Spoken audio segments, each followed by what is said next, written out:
ইয়াত মই লৈছোঁ বাটাৰ প্ৰায় 1.5 চামুচমান আৰু তাৰপিছত মই ইয়াত ল'ম আপোনাৰ অকণমান ধনিয়া আৰু অলপমান ৰহুনো সৰু সৰুকৈ কাটি আৰু তাৰপিছত অলপ গোলমৰিচ দি ইয়াক মিক্স কৰি ভালদৰে মই ইয়াত ফ্ৰিজত হাফ এন আৱাৰ থৈ দিম।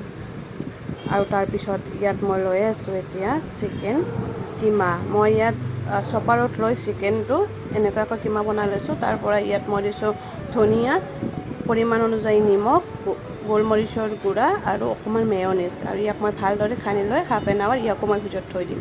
এতিয়া ফ্ৰিজৰ পৰা ওলাই মই ইয়াত চিকেনৰ যে কিমাখিনি আছে ইয়াক মই ভালদৰে এনেকৈ ল'ম। তাৰ ভিতৰত মই ফ্ৰিজত থোৱাৰ পিছত যে অলপ টাইট হৈ গৈছে বাটাৰখিনি, ইয়াক মই এনেকৈ টুকুৰা টুকুৰি কৰি লৈ মাজত দি ভালদৰে বল বনাই ল'ম। আজি আমি বনাব গৈ আছোঁ চিকেন আলাগি। আৰু এইটো এনেকুৱা কৰি মই ইয়াত এটা কণী ফেটি লৈছোঁ আৰু ইয়াত মই কণীটোত ভালদৰে এইটো ডুবাই দিম।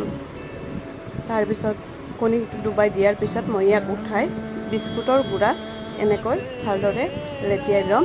আপোনালোকে ব্ৰেড ক্ৰাম্বছো দিব পাৰে। মোৰ তাত ব্ৰেড ক্ৰাম্বছ খতম হৈছিলে, সেইকাৰণে মই ইয়াত মেৰিগ'ল্ড বিস্কুটৰ গুড়া বনাই মই এনেকৈ দি দিছোঁ। এনেকৈ কৰি লৈ মই প্ৰায় 5টা এনেকৈ কৰি লৈছোঁ। আৰু তাৰপিছত এখন কেৰাহীত তেল গৰম হ'বলৈ দি ইয়াক ভালদৰে একদম ল' ফ্লেমত গেছটো দি ভালদৰে বনাই লৈছোঁ। আমাৰ ঘৰতে সহজতে বনাব পৰা এইটো চিকেন আলাগি। অলপ বেলেগ হয় ঘৰুৱা হিচাপত, কিন্তু খাবলৈ একেই হয়, সোৱাদ লগা হয়। এয়া আমাৰ আজি ৰেডি হৈ গ'ল চিকেন আলাগি। বাহিৰৰ পৰা এনেকুৱা আৰু ভিতৰত বিৰাট জুচি।